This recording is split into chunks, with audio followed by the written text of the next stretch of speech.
morning. අද වෙසක් පොය දවස. ඉතින් අපි ගියේ කොහෙද කියලා තමයි අද මේකෙන් අරන් එන්නේ. මුලින්ම අපි දෙන්න උදේම ලෑස්තිලා අපේ ගමේ බස් එකක් ගියා ළමයි. අපේ නෑදෑයෝ කට්ටිය. ඉතින් අපි දෙන්න තේරෙ ජොයින් වුණා. ජොයින් වෙලා අපි යන්නේ අඟුලිමාල සෑයට ප්‍රධාන ස්ථානය තමයි එතන. ඊට කලින් අපිට පඬුවස් නුවර හම්බ වෙනවා. ඉතින් අපි පඬුවස් නුවරත් ඒ රජ කාලේ තිබ්බ දේවල් දැක ගන්න. ඒ වගේම පන්සල වැඳ පුදා ගන්න කියලා අපි කියා. එතන ගොඩක් වීඩියෝස් කරන්න, ෆොටෝස් ගන්න එපා කියලා තිබුණා. ඉතින් ඒ දේවල් ගොඩක් දුරට කරේ නැහැ. ඇතුලේ රාජධානිය ඇතුලේ පිටේම ෆොටෝස් ගැහුවා.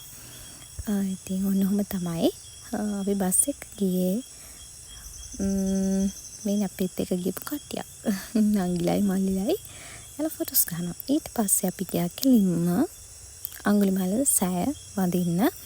අඟුලිමාල සෑයට යන්නේ අඟුලිමාල සෑය තියෙන්නේ කුරුණෑගල බෝවත්ත විංගිරිය කියන ප්‍රදේශයේ.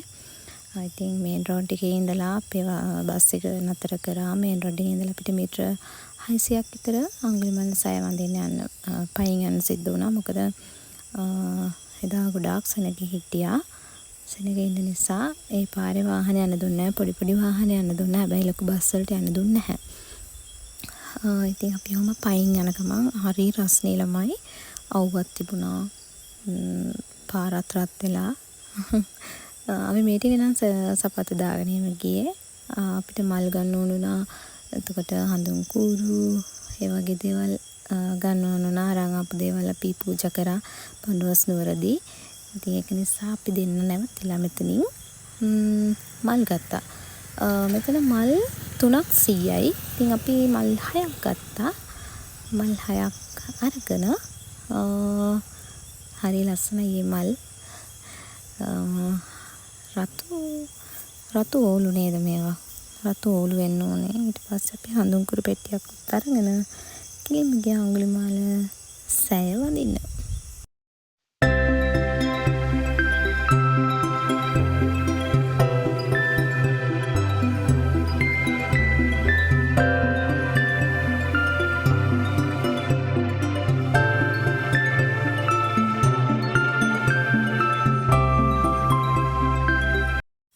ඉතින් කියන්නකෝ ඔයාලත් ඇවිල්ලා තියෙනවද අඟුලිමාල සෑරජරණ වහන්සේ වන්දනා කරන්න කියලා කමෙන්ට් එකක් දාන්න ඇවිල්ලා තියෙනවා නම් ඇවිල්ලා නැත්නම් ඔයාලත් අනිවාර්යෙන්ම මෙතෙන්ට එන්න. පොය කියලා නැහැ මං හිතන්නේ අනිත් දවස් වලටත් පුළුවන් වෙන්න ඕනේ මං දන්නේ නැහැ. ඒ ගැන හරියට කියන්න හොයලා බලලා මෙතෙන්ට ඇවිල්ලා අඟුලිමාල මහරහතන් වහන්සේගේ මේ සෑරජරණ වහන්සේ වන්දනා කරගන්න කියලා ආදරෙන් ඉල්ලා සිටිනවා. මොකද එතෙන්ට ගියාම හිත නිවෙනවා. ඕන ප්‍රාර්ථනාවක් කරන්න පුළුවන්.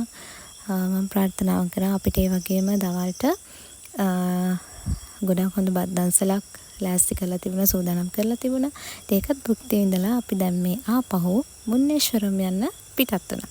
දැන් ඉතින් අපි මේ යන ගමන් ඔන්න දැන් ආව අපි මුන්නේශ්වරම් වලට. මුන්නේශ්වරම් කෝවිල නේද? ඔව් කෝවිලක්. ඉතින් ඒක ඇතුළට ගියා. හැබැයි වීඩියෝ නම් කරේ නැහැ, ෆොටෝ ගත්තෙත් නැහැ. එපා කියයිද දන්නෙත් නැහැ. ඉතින් මං ෆෝන් එක බෑග් එකේ දාගෙන අපි පයින් ගියේ. වාහන ගොඩාක් තිබුණා. ගොඩාක් කට්ටිය වෙලා හිටියා වන්දනා කරන්න, ආශිර්වාද ලබා ගන්න. ඉතින් අපිත් ගියා. වීඩියෝ මුකුත් ගත්තේ නැහැ. ඊට පස්සේ මුන්නේශ්වරම් කෝවිලෙන් පස්සේ අපි කෙලිම ගියා හලාවත බීච් එකට. ඉතින් බීච් එකේදීත් බීච් එකේ රැල්ල හරිම සැරයි. බැස්සේ නැහැ. අපි රැල්ල පා ගන්න පොඩ්ඩක් ගියා. ඒත් ෆෝන් දාලා ගියා. මං හරි බයයි ෆෝන් එක වැටුනොත් එහෙම කියලා. මං ෆෝන් එතෙන්ට අරන් ගියේ නැහැ. ඉතින් හලාවත බීච් එකට ගිහිල්ලා රැල්ල පැගුවා. රැල්ල මාරම සැරයි. ඔයාලට වීඩියෝ ගන්න වීඩියෝ එකක් කරගන්න බැරි වෙච්ච එක ගැන මං පසුතැවෙනවා. ඉතින් ඔහොම තමයි. ඊට පස්සේ අපි බීච් එකෙන් ඇඳුමත් මාරු කරගෙනම ආපහු එන්න පිටත් වුණා. ඒ නතරමකදී අපිට දන්සල් හම්බුණා. ඒ වගේම වඩේ අරගෙන වඩේ කෑවා. ගොඩක් හොඳයි ගමන. වෙසක් පොය දවසට පස්සේ දවසේ අපි ගියේ. වෙසක් පොයට ඔය කියනනේ සෙනග වැඩි කියලා. ඉතින් ඒක නිසා අපි හිතුවා වෙසක් පොය පස්සේ දවසේ යනවා කියලා. ඉතින් අපිට අයිස්ක්‍රීම් දන්සලක් හම්බුණා. මේ දැන් අයිස්ක්‍රීම් දන්සලේ තමයි ඉන්නේ. හැබැයි මාරම දිග පොලිමක්. ඊට පස්සෙත් අපිට මේ දන්සල් එහෙම හම්බුණා. මට වීඩියෝ කරගන්න වෙලාවක් තිබුණේ නැහැ. මොකද මේ මගේ ෆෝන් එකේ බැටරි හොඳටම ලෝ වෙලා ෆෝන් එකත් ඕෆ් වුණා. ඉතින් වීඩියෝ කරගන්න පුළුවන් වුණ ටිකෙන් තමයි මම ඔයාලට මේ වීඩියෝ එක බලන්න හැදුවේ. ඉතින් අපි අයිස්ක්‍රීම් දන්සලේ අයිස්ක්‍රීම් එකත් කාලා ගෙදර ආවා. මාරම් පොලිමක් තිබ්බේ, ගොඩාක් දිග පොලිමක්. මමයි හස්බන්ඩ්ුයි මල්ලි බිරුඳා එකලා හිටියේ. ඉතින් අයිස්ක්‍රීම් දන්සලේ ඉක්මනට අයිස්ක්‍රීම් එක කරා යන්න ඕන උනත් no chance එකක් හම්බුන්නේ නැහැ. කොහොම හරි ඉතින් පොලිමේ ඉඳලා මොකද දන්සල් කියන්නේ ඉතින් එක සැරේයිනේ ජීවිත කියන්නේ අවුරුද්දකට සැරයක් හෝ දෙසරයක් හම්බෙන දෙයක් ඉතින්. ඉතින් කොහොම හරි පොලිමේ ඉඳලා ඒ අවස්ථාවට මුණ දුන්නා.